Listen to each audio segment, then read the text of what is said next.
Bro super hit Sharma arrive ஆகிட்டாருங்க. இனி என்ன செஞ்சாலும் இந்தியன் டீமை யாராலையும் ஒன்றுமே பண்ண முடியாது.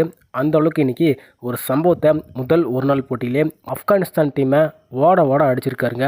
அதாவது கொஞ்சம் கூட ஈவியருக்குமே இல்லாமல் ஒரு தரமான சம்பவத்தை முதல் ஒரு நாள் போட்டியில் பண்ணியிருக்காருங்க. அப்படி என்ன பண்ணியிருக்காரு, என்ன சம்பவம் பண்ணியிருக்காரு அப்படிங்கிறத தெளிவாக பார்த்தலாம். ஸோ வீடியோவை கொஞ்சம் கூட ஸ்கிப் பண்ணாமல் பாருங்கள். நம்ம சேனலுக்கு வச்சு புதுசாக வந்து சப்ஸ்கிரைப் மட்டும் பண்ணிக்கோங்க. அப்படி பண்ணுறீங்க அப்படின்னா பக்கத்தில் இருக்க பெல்லைக்கனோட நோட்டீஸ் வரும். நிறைய பேர் சப்ஸ்கிரைப் பண்ணாமல் பார்த்துட்டீங்க, சப்ஸ்கிரைப் பண்ணிட்டு பாருங்கள். நிறைய பேர் லைக் பண்ணாமல் பார்த்துட்டீங்க, லைக் பண்ணிட்டு பாருங்கள். நீங்கள் பண்ணுற ஒவ்வொரு லைக்கும் எனக்கு மிகப்பெரிய மோட்டிவேஷன். ஸோ லைக் பண்ணிட்டு பாருங்கள். முக்கியமாக நிறைய பேர் சப்ஸ்கிரைப் பண்ணாமல் பார்த்துட்டீங்க, முக்கியமாக சப்ஸ்கிரைப் மட்டும் பண்ணிட்டு பாருங்கள். அப்போ தான் நான் போகிற ஒவ்வொரு வீடியோ உங்களுக்கு வந்து நோட்டிஃபிகேஷன் வரும். ஸோ சப்ஸ்கிரைப் பண்ணிட்டு பாருங்கள். ஸோ இந்தியா ஆப்கானிஸ்தான் பண்ண ஒரு நாள் போட்டி வந்து மோத போகிறாங்க.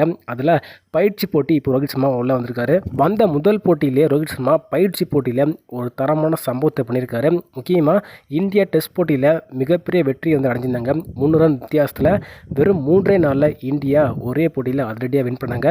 இன்னிங்ஸ் வெற்றி இந்தியா வெற்றி அடைஞ்சிருந்தாங்க. அதை தொடர்ந்து இப்போ 3 ஒரு நாள் போட்டி இந்தியா பங்கேற்க போகிறாங்க.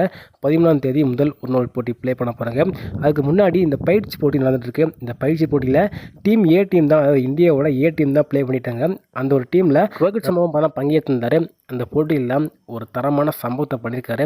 அப்படி என்ன பண்ணியிருக்காரு அப்படின்னா, முதல்ல இந்த ஒரு போட்டி கேப்டனாக வைபவ் சூரியவன்சி தான் கேப்டன்சி பண்ணிட்டு இருந்தார். என்ன ப்ரோ வைபவ் சூரியவன்சி பண்ணியிருக்கான்னு கேட்டிங்கன்னா, அவங்க 2-3 போட்டியை அவர் தான் பண்ணிட்டு இருக்கிற பயிற்சி போட்டியில். அதனால் ரோஹித் சர்மா அவருக்கு கீழே தான் ப்ளே பண்ணார். ஆனால் இன்றைக்கி ரோஹித் சர்மா வந்த வேகத்திலே ஒரு அதிரடியாக ஒரு நாக்கை ப்ளே பண்ணாருங்க. கண்டிப்பாக இவ்வளோ அக்ரெசிவாக ப்ளே பண்ணுவார் அப்படின்னு கொஞ்சம் கூட எதிர்பார்க்கல. அந்தளவுக்கு இன்றைக்கி தரமான ஒரு அதிரடியாக ப்ளே பண்ணார். முதல்ல டாஸை வெற்றி பெற்ற இந்திய அணி பேட்டிங் பண்ணிக்கிறோம் அப்படிங்கிற மாதிரி பேட்டிங் கிளம்பிறங்கியிருந்தாங்க. எஸ்எஸ்சி ஜெய்ஸ்வால் பார்த்தீங்கன்னா கிளம்பி இறங்கலை. அவருக்கு பதிலாக ரோஹித் சர்மா கிளம்பிறங்கியிருந்தார். ரோஹித் சர்மா மற்றும் நம்மளோட வைபவ் சூரியவன்சி 2 பேருமே சேர்ந்து ஒரு நல்ல ஒரு பார்ட்னர்ஷிப் போடுவாங்க அப்படின்னு தான் பார்த்தோம். ஆனால் வைபவ் சூரியவன்சி முதல் ஓவரில் பார்த்தீங்கன்னா ரஷீத் கான் வந்து முதல் ஓவரில் வந்து பந்து வீசினாருங்க. திடீர்னு வைபவ் சூரியவன்சி அவுட் ஆக நம்மளோட ரஷீத் கானே முதல் ஓவரில் வந்து போட்டார். ரஷீத் கான் தான் கேப்டன்சி வந்து பண்ணியிருந்தார்.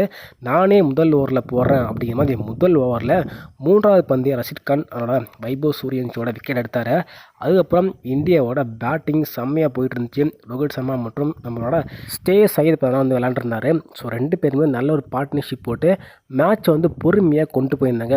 ஆனால் ரோஹித் சர்மா பொறுமையை வந்து காத்திருந்தார். ரொம்ப நேரமாக பவுண்டரியை அடிக்காமல் 10 ஓவர் வரையும் ரொம்ப பொறுமையாக ப்ளே பண்ணார். என்னடா அதிரடியாக ப்ளே பண்ணான்னு சொன்னேன். ஆனால் அதுக்கப்புறம் தான் அதிரடியாக விளாண்டாருங்க. 14வது ஓவரில் ஆரம்பித்து கிட்டத்தட்ட 50 ஓவர் வரையும் ரோஹித் சர்மா அதிரடியாக தான் ப்ளே பண்ணார். கிட்டத்தட்ட 256 ரன் அடிச்சிருந்தார். ஒரு பக்கம் இவர் அதிரடியாக விளையாண்டால், மறுபக்கம் ஸ்ரேயஸ் ஐயர் ரொம்பவே கட்டையை போட்டு பொறுமையாக ப்ளே பண்ணி அவரும் கடைசியில் சதம் அடிச்சிருக்காருங்க. ஒரு கட்டத்தில் ஸ்ரேயஸ் ஐயர் அவுட் ஆக மறுபக்கம் KL ராகுல் அவரோட பங்களிப்பு 50 போகிறாரு. கடைசியில் ரோஹித் சர்மா நாட் அவுட் பேட்ஸ்மேனாக உள்ளே போகிறாரு. இதன் காரணமாக இந்தியா 426 ரன் எட்டுறாங்க. கண்டிப்பாக இந்த ஒரு ஸ்கோரை வந்து அடிக்கிறது ரொம்பவே கஷ்டம் அப்படின்னு தான் பார்த்தோம். ஆனால் வந்து ஆப்கானிஸ்தான் டீம் ரொம்பவே டீசெண்டாக விளையாண்டாங்க. முக்கியமாக சொல்லப்போனால் வாப்பனிங் பார்ட்னர்ஷிப் இந்தியாவோட சூப்பராக இருந்துச்சு. அவங்களுக்கு ஆப்கானிஸ்தான் டீம் நல்லாவே வாப்பனிங் பார்ட்னர்ஷிப் வந்து போட்டிருந்தாங்க. அதன் பிறகு என்ன தான் அதிரடியாக விளையாண்டுருந்தாலும் இந்தியா இந்த ஒரு போட்டியை கொஞ்சம் ஈஸியாகவே வின் பண்ணிட்டாங்கன்னு சொல்லலாம். ஒரு 100 ரன் வித்தியாசத்தில் வின் பண்ணிட்டாங்க. இருந்தாலுமே ஆப்கானிஸ்தான் டீம் நல்லாவே பவுலிங் வந்து போட்டிருந்தாங்க. ஒரு கட்டத்தில் அதிரடியாக போட்டிருந்தாலும் கொஞ்சம் ரன் எங்கேயோ போகிற மாதிரி இருந்துச்சு. ஆனால் வந்து கொஞ்சம் கண்ட்ரோல் பண்ணி போட்டாங்க. பேட்டிங்லேயும் பார்த்தா ரொம்ப சூப்பராகவே வந்து பேட்டிங் ப்ளே பண்ணாங்க. 100 ரன் வித்தியாசத்துலாம் ஒரு தோல்வி. இருந்தாலுமே அவ்வளோ பெரிய ஸ்கோரை கொஞ்சம் பக்கத்தில் வந்தாங்க. எனிவே ரோஹித் சர்மா வந்த முதல் போட்டியிலேயே ஒரு உதிர தடாரம் காட்டியிருக்காரு. ஸோ மெயின் போட்டியில் என்ன நடக்குது அப்படின்னு வெயிட் பண்ணி பார்க்கணும். மெயின் போட்டி 13ஆம் தேதி போகிறாங்க. அதுக்கு முன்னாடி ஒரு சில பயிற்சி போட்டி ரோஹித் சர்மா விளையாட போகிறார் அப்படின்னு ஒரு அறிவிக்கை வந்திருக்கு.